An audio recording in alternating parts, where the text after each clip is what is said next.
In this video, I will show you step by step how you can log in to a broker account on Metatrader 5 on your PC or laptop.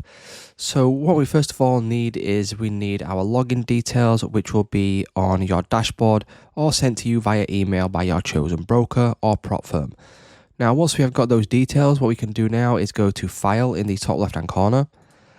You then want to go down and then you want to select Open an Account.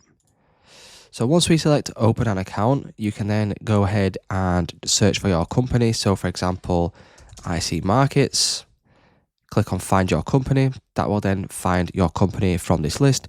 If we scroll down here, as you can see, we've got IC Markets. If I click on IC Markets EU Limited, select next. You then want to go down and then you want to select connect with an existing trade account.